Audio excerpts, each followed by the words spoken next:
dự xô là ngay mình ở tập lệ hai cha nè tập lệ giới cha ôi chị lộn lộn ô ai mà lên ban trắng trời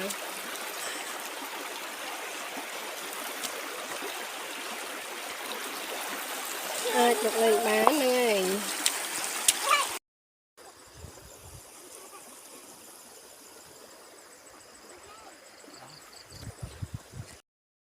cha là dân tập bự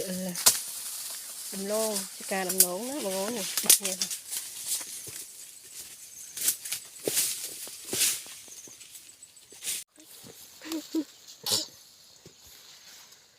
ba nó mà tao con cay lắm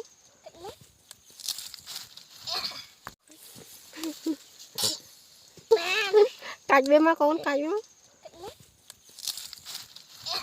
nè ơn thành nhát thơm mẹ thơm từ đây cho đẹp luôn ai mà lên ban cha bye bye